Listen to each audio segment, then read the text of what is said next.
ચાલો, જય માતાજી, જય શ્રી કૃષ્ણ. આજે જો અમારે સાંજના ભોજનમાં તું શું તમારા વિકસો હજી જમવા ટાઈમે અમારે આજે છોટી ગયો તો પ્રવાસમાં ક્યાં ગયો તો ભાઈ?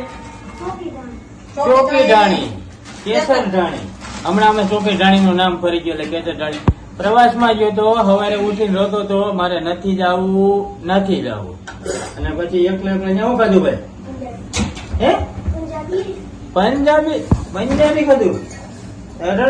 શું કરતો જમવા ટાઈમે? મૂકી દઈ જમવા ટાઈમે કઈ ન હોય, ભાખરી ખાઈ લેવાય. આવીને પછી શું ખાધું? મેગી ખાધી? કઈ નહીં ખાધું. મેગી કેમ ખાધી? ત્યાંથી પ્રવાસ માંથી આવીને પ્રવાસમાં સવારે નાસ્તામાં ગયા ને એટલે બટેટા પૌવા હતા અને તો બીજું શું હતું? બોર્નવિટા નું દૂધ હતું. અને અટાણે પાછું બપોરે પંજાબી ખાધું અને ઘરે આવીને પછી મેગી કરાવી.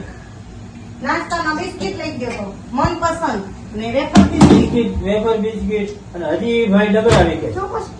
ચોકોસ નથી. અને અમારે આજ સાંજના ભોજનમાં જો બની રહ્યું છે સેવ ટમેટાનું શાક.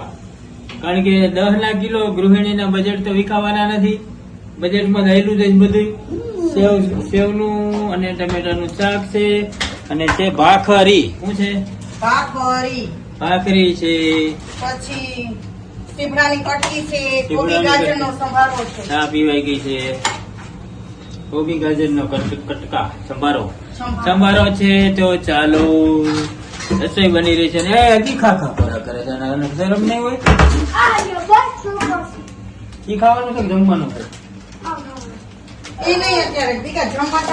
ચાલો તો જો આમ જો ફુલકા રોટી અને માખણ. હો વાલા, બધા એમ કે ગામડામાં મળે, અમારે રાજકોટમાં માખણ બને જો પ્લાસ્ટિક નું.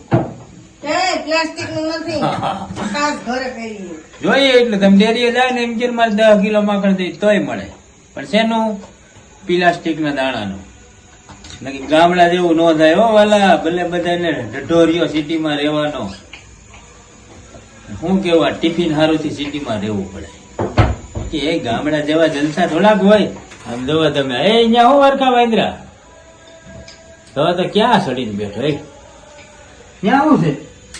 દીકુ પંખો ખરી ખાઈ જો ચાલે તો આવી જાવ જમવા. રોટલી ને માખણ નકરું. હો સેવ ટમેટાનું શાક તો છે તમારે પણ કાન પાકે. સેવ ટમેટાનું શાક નો ભાવે, સરકારી શાક કેવાય, એ નો મજા આવે. બીજા ઘીરે 2 વાર લઈને ખાવ.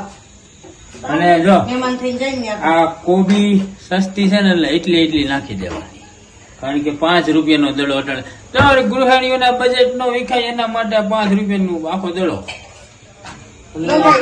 ટમેટા 10 કિલો 5 કિલો ખાઈ લો. ગૃહિણીયું ખાઈ લો તમ તારે શાકભાજી.